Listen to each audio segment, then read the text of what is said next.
if the director comes up to you and says, all right, final 5 kilometers up Kuss, you've got to be doing 6.5 watts per kilo. Okay, that's going to take me around 20 minutes. You know what 6.5 watts per kilo feels like for 20 minutes. And when it's done, it's done. You finish, you've done your job. What's the culture like when you do pull off the win? Is there genuine, we're all in this together? I personally don't feel that attached to someone's sprint victory. You're dedicating your entire life and the sacrifices you make 365 days a year, and it all boils down to these tiny moments. How do you make sure you're switched on for those tiny moments? The euphoria you get is indescribable, and you always want to keep winning.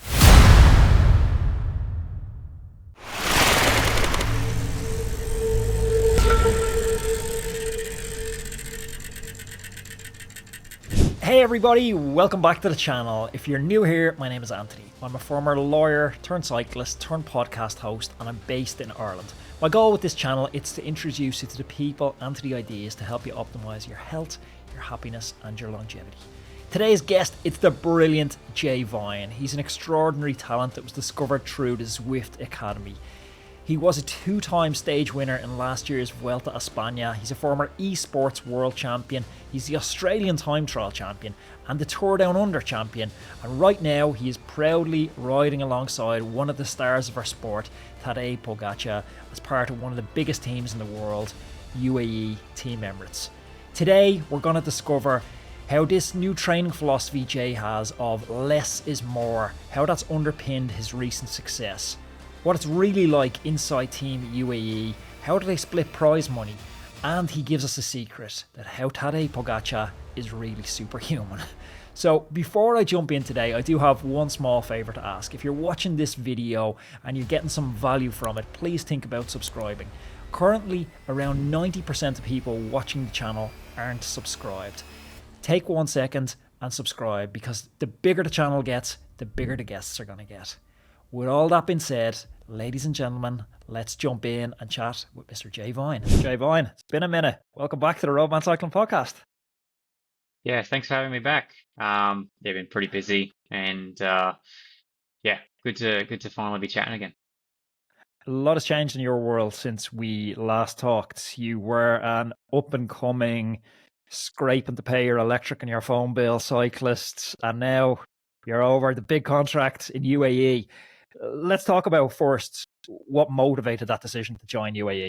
I mean, I think it's pretty obvious for most people to see. One of the reasons it was, salary wise, but also results wise. I've always been a fan of time trialing. Like, it's one of the first things that captured my fascination with road racing was the time trial aspect, because it was, how good you are about covering a certain distance in the shortest amount of time, and being able to pace your effort, down to the watt essentially. And I just haven't had that opportunity until moving to UAE to be able to show that. And doing the TT in nationals and now getting selected to do the TT in worlds, that's massive reason. Yeah. So bring me inside, because most of us are listening to this interview are viewing the sport from the outside in, but bring me inside what sort of level of detail goes into almost the anatomy of a pro cyclist from within a team. So you're talking about time trial. There's different components in that, from tech to training. But let's think about training from a starting point. Like, when you went into UAE, do they take charge of your training? Because I know you had a good pre-existing relationship with your long-term coach. Yeah, full taking over of all aspects of the training, as well as a full dietary nutritionist plan. We have the one nutritionist for the entire team, so that's a massive job that he's got. But a daily change that is coordinated with our coach of, this is the plan that we're going to have for the day or the week or the month. We want you at this weight by this point of this time, and he strategically maps out a nutrition plan to get us to that weight, obviously with the correct hormone levels so that we're not, you know, eunuchs with no testosterone by the end of it, but also, we don't want to be cutting 1.5 kilos in 4 days right before, the Tour de France. So that's a massive help to be able to have that done. But then also trying to fit in specific time trial training work around, just your regular training. And that's just something that I haven't had access to before. Not only did I not have a TT bike with my previous team, but Which you is know, kind of wild. Like for me to understand, like even at continental level, I had a time trial bike. You go into mm, World Tour and you don't have a time trial bike. It seems insane in 2023 that this is still a reality. well, I mean, if you think about it, that would mean that you'd need 3 time trial bikes. So you'd need a home time trial bike, you'd need a race time trial bike, and a spare time trial bike, and that's also not including any screw ups that might happen. So if one gets broken in transit, you essentially need a frame sitting somewhere in a truck as well. So 4 bikes for 30 riders, that's a lot to try and get from a manufacturer all at once at the start of a year. And then on top of that, you've got the group sets to try and get 4 sets of group sets as well. Bike industry is not that big. And if essentially, I think there's 18 World Tour teams, so just do easy numbers, 20 World Tour teams, with 4 sets of group sets and 4 sets of bikes, all wanting them all January 1. A lot of bikes. They can't coordinate that. It's impossible. So, the bigger teams with the bigger budgets. I think I saw a Twitter post the other day saying, the average budget for a World Tour team's 20 million. You know, And that's the average budget, and there are teams that push that up. So, yeah. yeah, and then there's obviously on the far end of that, there's teams that are really being efficient with their spend. But I'm interested to unpack the coaching part again. So when you walk in and you have your first meeting with your coach, like what's that looking like? Is there a review of historical training data? Is there testing protocols? And how does he go about planning out your annual training plan? Well, yeah. When I first joined, I sat down with my coach. My coach is Jerome Schwat, South African, and we work really, really well together. He really matches my style of ticking boxes and did you complete the task, and that is my sort of personality. Box ticking is definitely one of my favorite things. So opening my training peaks and seeing green, that's good for me. But basically, we had a look at, okay, where have you performed best previously, and let's try and emulate that and improve. So we looked at obviously my Vuelta results from last year. We looked at my build up. We looked at weight. We looked at power graphs after fatigue, and we identified my natural strengths, my natural weaknesses, and we've built our season around that. Um, Obviously, not everything goes to plan, and we've had to adapt a lot after Down Under, but with injury and stuff like that. But now that we've moved past injury and gotten over Giro sicknesses, it's back on track. So. And how much of a third voice is there from a director sportif into this process? Because you can go in and you can chat with the coach and say, okay, my goal is to win more Grand Tour stages this year, be it in the Giro, Tour, or Vuelta. And the coach will say, well, okay, amazing. Physiologically, you've won stages in the Vuelta before, so you're totally capable of this. But then the team director, does he have a voice to come in and say, actually, you know what? We're seeing you more in a supportive role in riding into the basic climbs. So now there's a different physiological demand on that than there is for winning hilltop finishes. So training needs to adjust accordingly. Yeah, I mean that is something that would happen normally. I'm fortunate in the fact that my physiology, and also to win a race from a breakaway, for example, in my condition, is to be winning from a small group in a small kick, or solo in the last 6Ks or something like this. To turn me into a helper, I'm still doing the same job for a rider like Zhao or Juan.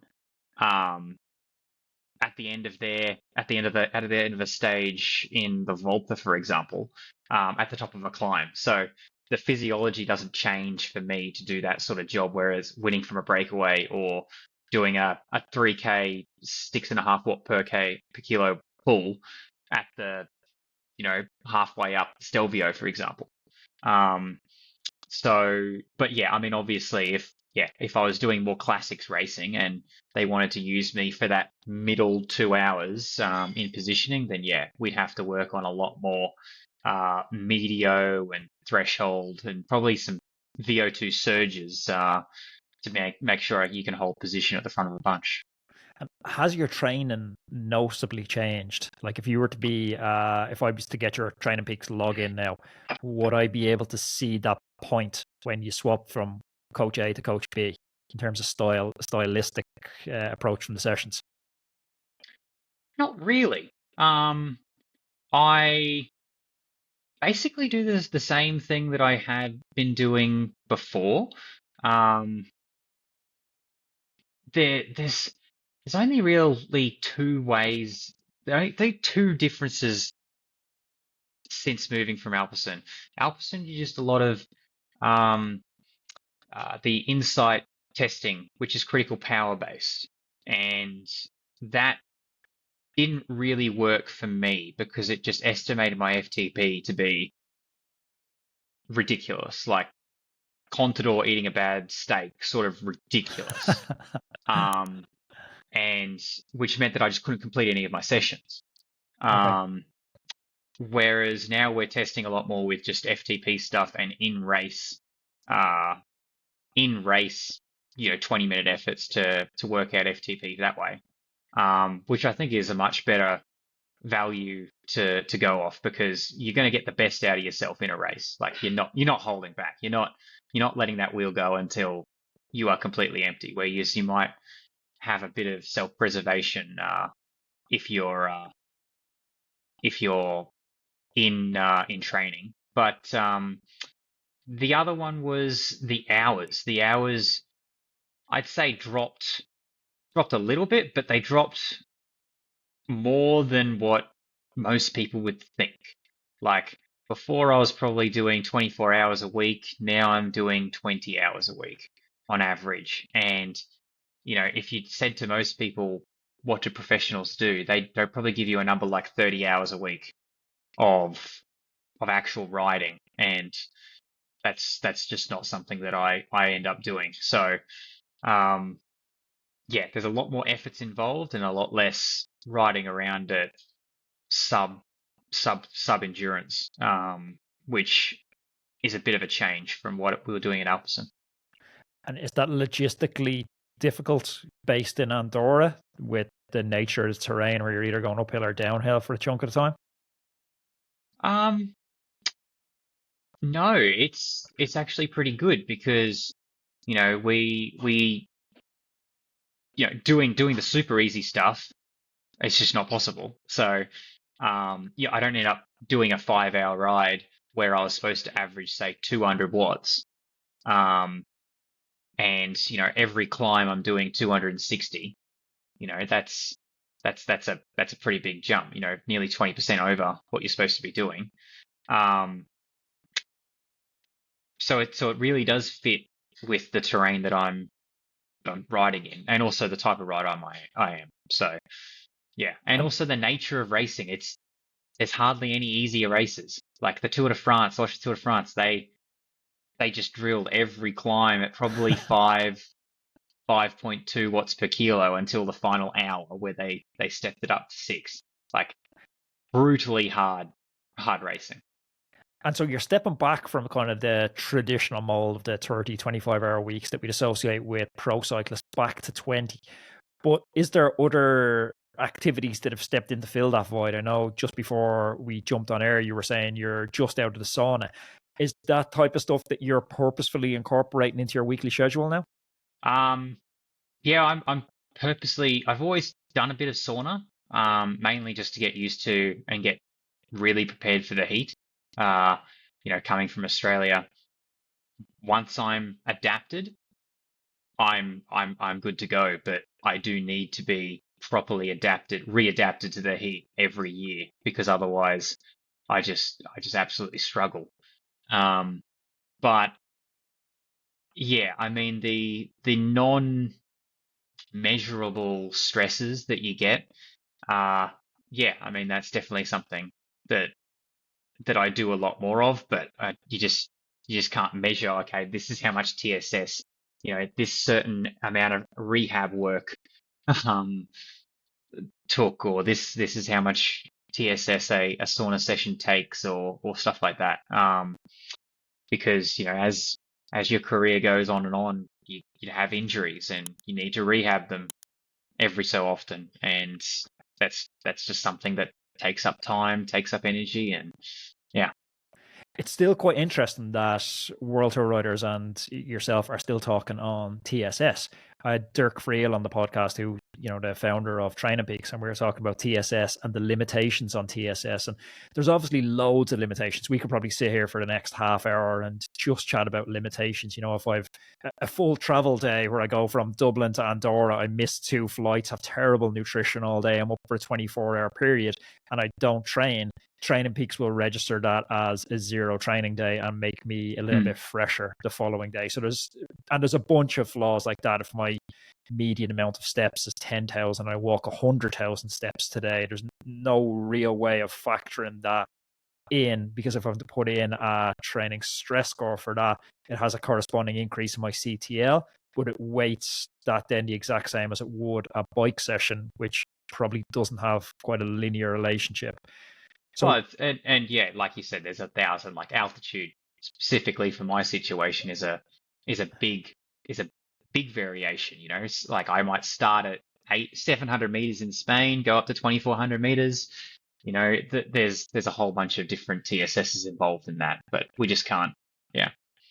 Are they working on anything, or are you guys using anything in house that is an improvement upon TSS?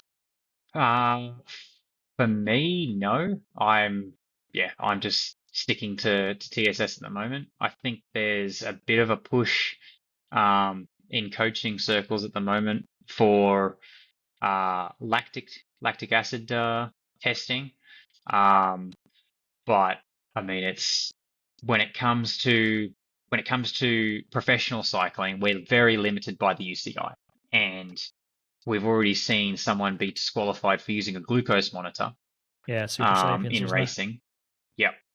And so any sort of technology like that we can't use, that we use in training, that we can't then use in racing, is sort of useless to us, because we can't train all year around using a certain metric and then come to the Tour de France and then get told, oh, we're going to swap you back to the old system, and sort of hope that it works, even though the UCI don't allow you to use that system in the race, sort of thing. So, but you don't think there's an advantage yeah, in something like continuous glucose monitor, where you can use it on a 6-hour race simulation day, and you can know your blood sugar all the way through and nail down a fueling strategy, which you can then just mimic on a 6-hour mountain stage? Or you think there's more variables at play that make that changeover difficult? I think there's more variables, specifically when it comes down to hormonal changes, fatigue. You might be carrying a bit of a bit of a bug. So short of, and I don't know if any teams do this, short of doing a full physical every morning and then every evening, which just I think would completely overload someone's ability to recover in a race. Just imagine getting a full physical with full bloods and the results back before the start of the race to work out your hormone levels, your white blood cell count to know if you've got a bit of an illness going, blood pressure, all of that done before the race and post race to know, okay, this is how much glucose you're going to require to recover. Yeah, I think that's not something we can do with our current technology without booking riders. I mean, in saying that, we still have riders that think that the inside of baguettes are bad because they hold water. So I think we're going beyond beyond You, here. you know what? My current girlfriend, who I've been with now for 5 years, I've never been a full-time cyclist when I've been going out with her. One of our early dates, we went to a regular restaurant. I ordered soup, and I find myself digging out the center of the baguette just from racing in France. And she's like, "What are you doing?" And I was like, "I actually don't know. It's just so automatic that I was just digging out the center of the baguette. Makes absolutely no sense." But my French director used to say, "Give you bread legs." It's like, what are bread legs? I've never heard of bread legs, but yeah, it's crazy to me that the crust of something is good, but the inside is not. To the point where, are oil calories, like olive oil calories, if the olive oil is cold and out of a bottle, do they count? Because I'm starting to question if they do actually count, because the amount of people that have olive oil, just like pools of it, like that don't gain weight, it's just bizarre to me. I want to take a brief break from this episode. We'll be back in 1 second, but I just need to thank today's show sponsor, AG1. It's a daily foundational nutritional supplement that supports whole body health. Now, you'll all know that I've been drinking AG1 as part of my morning routine for months now, and it makes me feel like I'm giving my body something good first thing in the morning to get the day started on the right foot. It gives me that early win. For me, the fact that it supports my immune system, it's been a game changer. Every week, I'm pushing my body to the limits, and to be honest, getting sick used to be a big part of my season that I just accepted. Really frustrating to reach my target event and then get sick. But AG1 has helped me to build a really strong, healthy foundation. But even if you're not training and competing like me, but you want better gut health, you want a boost in energy, you want immune system support and increased mental clarity and focus, and just to give your body the nutrition it craves, you need to get on board with AG1 and check it out with 75 high quality ingredients. It's an easy habit that delivers massive benefits and helps just about everybody take great care of their health. If a comprehensive solution is what you need from your supplement routine, then try AG1 and get a free 1-year supply of vitamin D plus 5 free travel packs with your first purchase. To get this, all you need to do is head on over to drinkag1.com/roadman. I'm going to put that in the description below, but it's drinkag1.com/roadman. Okay, now let's get back to the show. So I actually was thinking about what are these big incremental shift changes we can have in cycling at the moment. And I'd love to get your hot take on this, because two of the biggest ones I see are when we get continuous lactate monitoring. So similar to the continuous glucose patches we're seeing from Super Sapiens, when that becomes a continuous lactate monitoring, and now we can use that to assess zones. And the second one is AI, when it's something to control through this Whoop data or Super Sapiens data or continuous lactose or lactate data, and it can give actionable, intelligence. Because you're looking at how fast AI is getting smarter. Like the difference between ChatGPT 3.5 is the current iteration a lot of people have, unless you're paying for it. That has an IQ of 150. Now, Albert Einstein had an IQ of 145. ChatGPT 4, which is the paid version now, which you can pay like $20 a month for, has an IQ of 1500, 10 times as smart as Albert Einstein. And ChatGPT 5 is 6 months away, which is going to be 10 times smarter than that again. So very soon we're going to see coaches. I don't see coaches being entirely replaced by AI at the start, but I see AI tools helping coaches and the shape of coaching changing. Love to know your hot takes on those two. So coming from I really despise, no, it's probably a bit of a strong word. I really hate feelings chat, right? So you probably know where I'm going to this. coming from a never remotely considering sports psychology as an actual legitimate thing because it's not tangible. It's not something that you can measure. It's sort of a vague sort of thing. Coming from that to now full drunk the Kool-Aid, believe sports psychology is a massive part of sport and performance. I don't think you're ever going to get rid of a coach because I'm sorry, I'm not going to sit in front of a computer and have an AI tell me, yeah, I know, I get your feelings that you haven't done enough, but you have. I'm just not going to believe a computer to talk to me about feelings because computers don't have feelings. You watch Skynet I'm on Skynet's kill list now, but like you're never going to replace that human to human reaction, like interaction. But yes, I guess the AI will definitely help shape programs, but it still comes down to garbage in, garbage out. It's still at the end of the day, it's an algorithm working off it's the information that you're providing. We've all had those stories where, you get back from a training ride and you've averaged a power that you've never seen before, and you're like, yeah, I did feel like I was flying, but none of the times, none of the times sort of correspond to actually producing that power, and you realized you've calibrated with 160 millimeter cranks instead of 175. Or it's calibrated to a 5-degree temperature because the temperature gauge in the thing is wrong, where it was actually 34. The models are only good as the data you put in.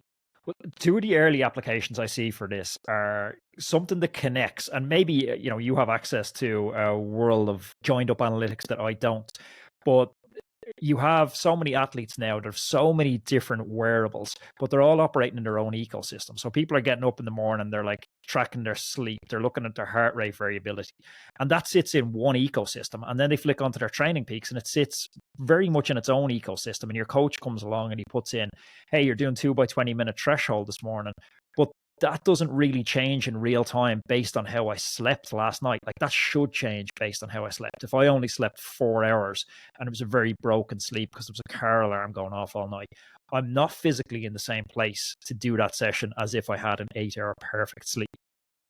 Yes. And I guess that's where it'll be that's a lot more important for a non-professional. Like we are talking from two different sides of a similar coin, for example. Yeah. Like it's my job.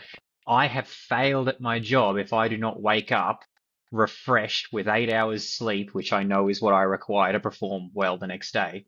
I've not performed my job. Whereas, for example, your average office worker, their job is working in the office. If they, have to stay late and do an extra, overtime of 3 or 4 hours and it screws up their sleep pattern for the next day, they do need to change their It's not going to kill them to turn that 20-minute threshold into a 10, Whereas for me, the way the sport is going, if you miss 2 or 3 days over the course of 3 weeks, it can be, those crucial sessions that add up at the end of the race. The second application I see for it is trawling through masses of video. Like what makes a good domestique? Who's the best domestique? I don't know. It's largely a game of opinion. And you talk to 10 different analysts, you talk to 10 different directors, they'll give you 10 different answers. But I'm not sure if you've seen the movie Moneyball, where they've just reduced the sport of baseball entirely to analytics. I think AI is going to do this for cycling. We're going to know for a fact who the best lead out guy in the world is. We're going to know for a fact who the best domestique is. We're going to have to split it. Domestique is such a broad term, but you're going to have to split it into very specific roles, and we'll have an idea of who the very best at each one of those roles are. Watts per kilogram are great, but if you're riding out in the wind, like it doesn't factor in economy, efficiency, skill at moving around the bunch. Like there's so many things that metric doesn't capture. And at the moment, we're we're really it's directors decide, okay, he's an effective rider in this role, but I think we will have big data to objectively say who the best is in those roles.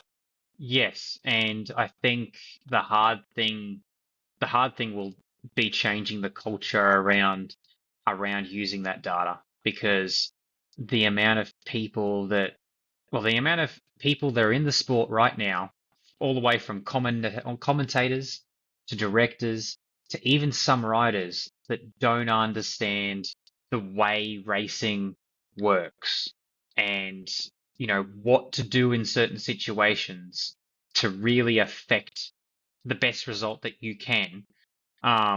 Listening to commentators on TV, for example, where they're saying, oh, to win the race, X rider and X team should be doing this.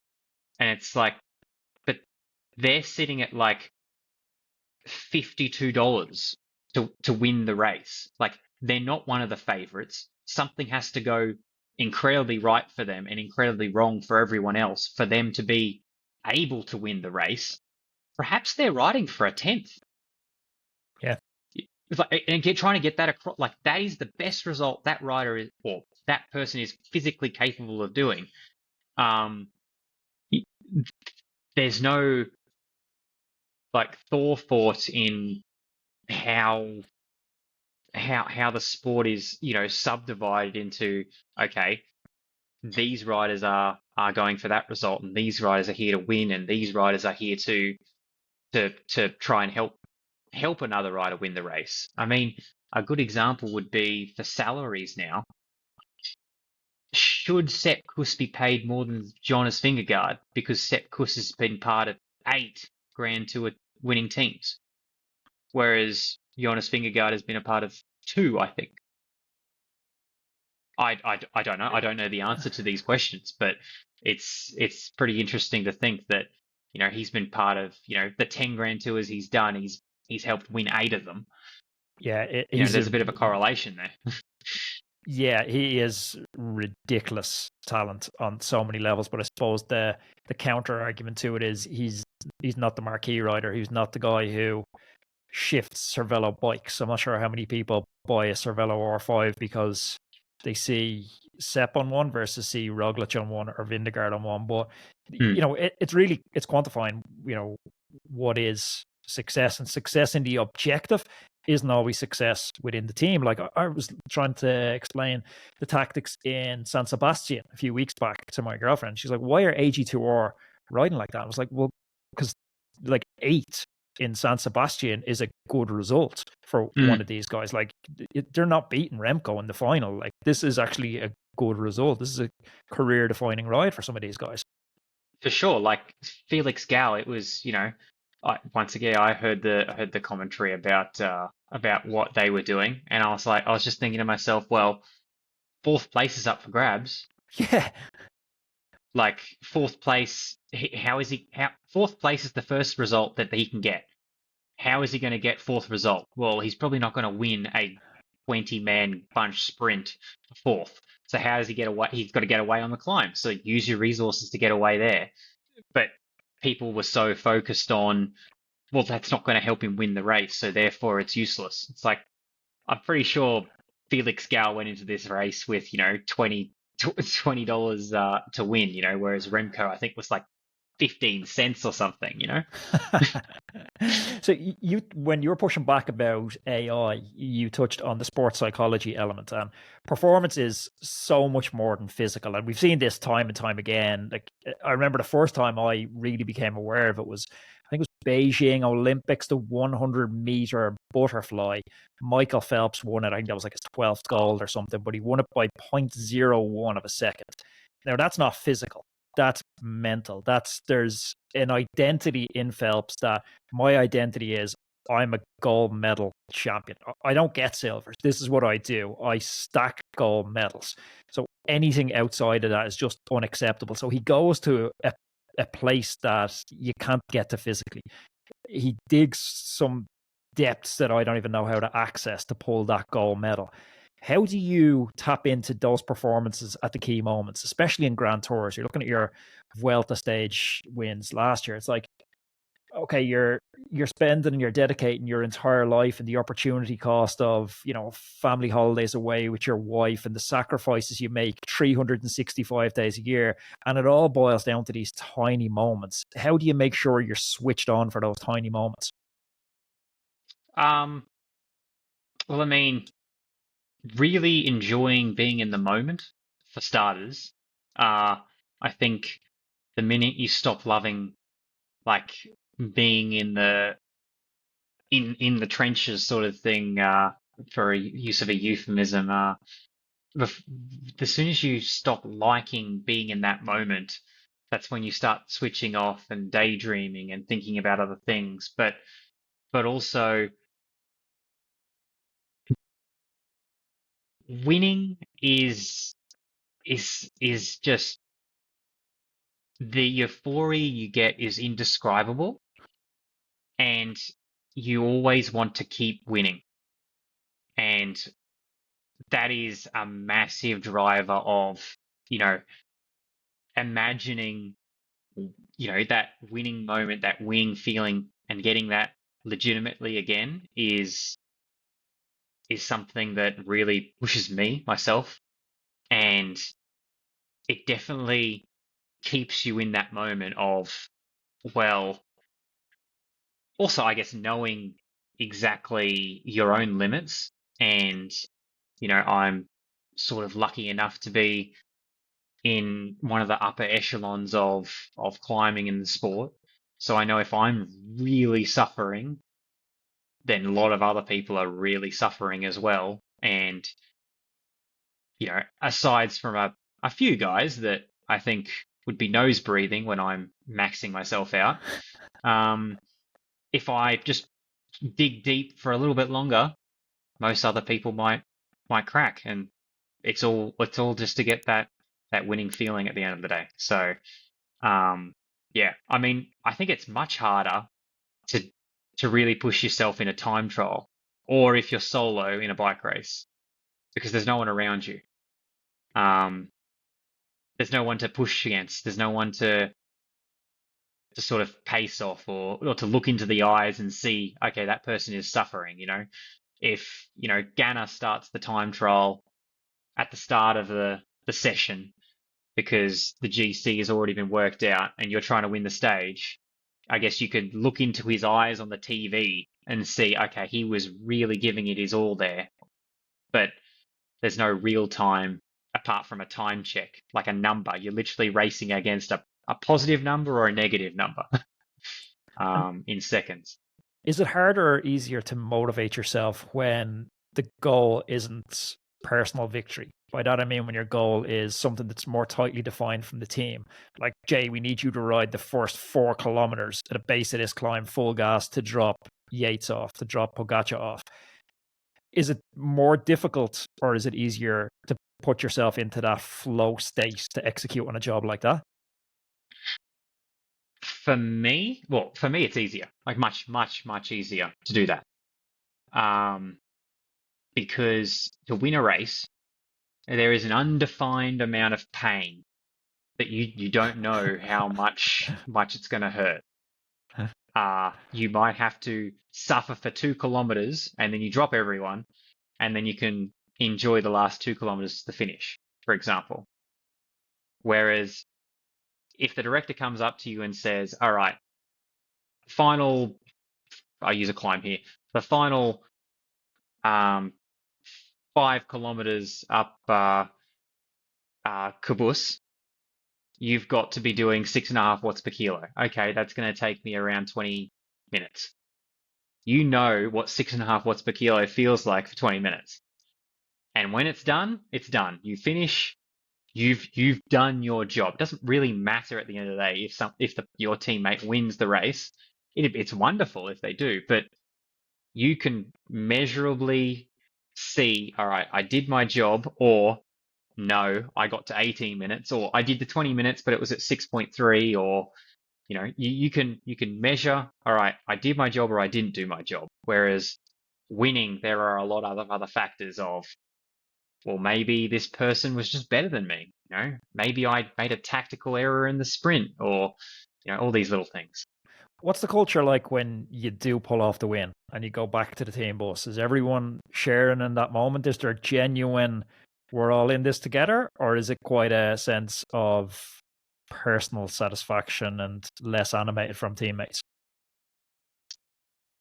Um, well, from personally, I it's different if you're in a breakaway with no other teammates.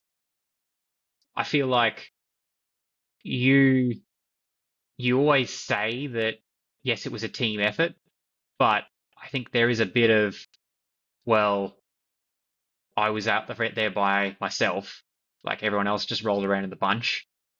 But I mean, it's also similar when, I'm a climbing domestique or a climbing leader. I don't have much involvement in a sprint. I personally don't feel that attached to someone's sprint victory. Um, Even if my job was to get bottles all day for the sprinter. Um, so yeah, I don't know how other people feel about it, but if you've been directly involved with the win, like I was with Jiao in the Giro, doing that pull on the final climb. Now that was genuine stokage. Like that was pretty awesome. Getting back to the bus and yeah, I helped with that. Like we were there all day. We got to we got the go ahead, and we dropped the hammer on everyone else, and we got the win. Like that was genuine euphoria. But yeah, it's one of those weird things where it's a team sport with individual winners. I know when I'm So racing on amateur teams, if I have a significant role or if someone else has a significant role in me winning a race, we all split the prize money. But in the car park afterwards, if someone's like, they got dropped after 10K and just weren't involved in the win at all, or, I'm in the break all day and they've just rolled around the bunch, they'll kind of put up their hand and say, I didn't really contribute to you winning today, so I'm opting out of the split. How does prize money work? If someone's won a bunch sprint and you've had no role, maybe bar getting a few bottles, do you opt out of that split, or do you guys split prize money regardless? um, in the road racing, we've always split equally. UAE do it a little bit differently, where I'm pretty sure the winner doesn't or actually opts out of the prize money. Because I mean, in professional cycling, there's bonuses and stuff that far outweigh the 10 grand or something that you get for the stage win or whatever. Like, and then when you split 10 grand, usually 9 ways, because there's a government part which goes to tax, and then there's the rest of the team, and then there's also staff, because staff get a little bit of a prize pool as well. I think that's a pretty good system, but I've had it before where at Zwift Worlds, there was a couple of guys that opted out of their prize money for Zwift Worlds, because they after 4Ks they weren't involved in the race anymore. So yeah. Pogacar's got to be a pretty good teammate to be bringing in the splits, considering he wins basically every bike race he enters. Yes. Yes, he'd be a very good starting partner. I mean, the guys at the Tour de France would have had a massive haul. Probably only bested by if Poggy had, like, this is obviously, if Poggy had won, then there's even bigger split because Poggy removes himself from the prize pool. But yeah, second and third plus 3 stages or something like that. That's a pretty big pool of money.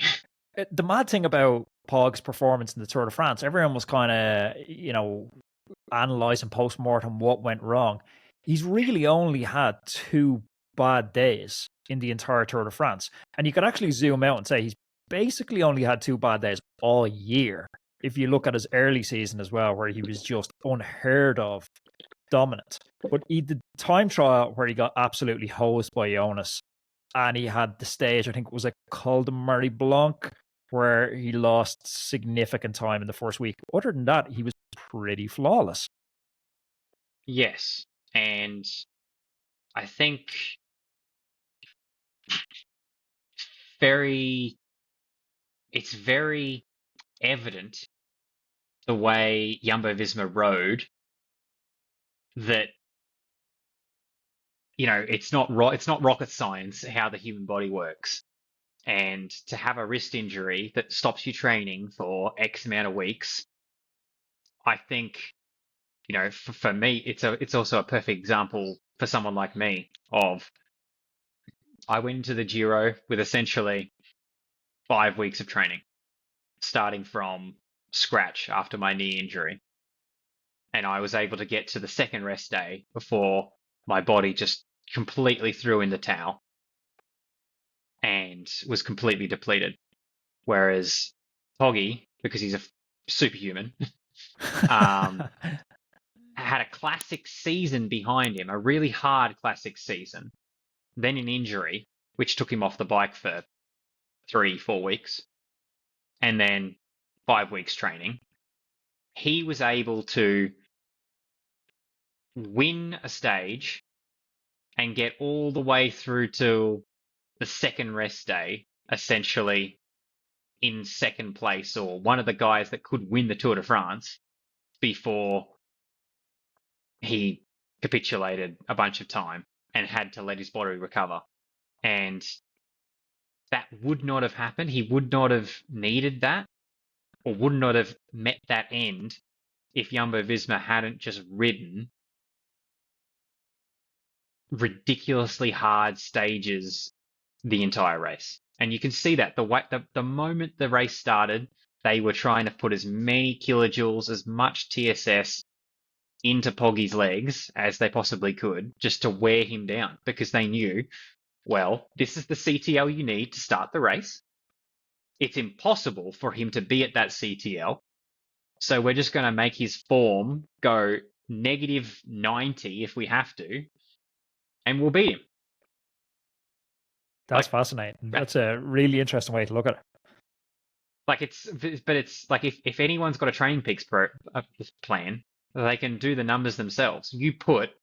If you just start a new program and put, 1800 TSS for 3 weeks, you'll watch your form go out the arse, and you won't be able to perform. But if you start with a CTL of 140 and then put those to 1800 weeks, your form will only get to like -50. So, if you were to wave a magic wand and improve or change one thing about UAE, something they could do better, what would that be?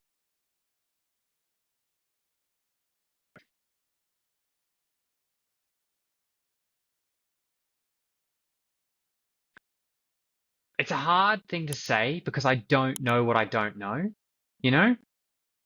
Like, I know what's gotten way better, but I don't know what else could be better on another team because I've only done 2 teams. And I don't know if the situation is better or worse at other teams, or if it's just a cultural thing that the sport hasn't sort of moved into yet. I mean, and also there's not much that I can't do myself now either. Like, typical watching of the game day tape from like a soccer match. You watch the game tape of, if Arsenal's versing West Ham, they're going to watch their previous games of them versing each other. They're going to watch their previous game the week before. Okay, that striker's moving in that particular position. They like to take shots from that quarter of the pitch. I'm not very much of a soccer fan, so I'm just saying words at the moment. But like, that is something that I think can be improved, but I already do that myself. So as a team, it might be able to help as a team, but like, I already do that myself with watching other riders and watching racing a lot. But yeah, I think that's maybe one of them. The trajectory of your career has been really exciting to watch from our first podcast chat to now. So I'm excited to see where it's going to be for our next podcast chat in 6 months, 12 months. Jay, it's been a pleasure. Thanks for your time. Thanks for coming back to chat. Yeah, thanks a lot. If you enjoyed this video, please do click up here for another video that I know you're going to love. And also take 1 second and subscribe to the channel, because the bigger the channel gets, the bigger the guests are going to get. See you next day.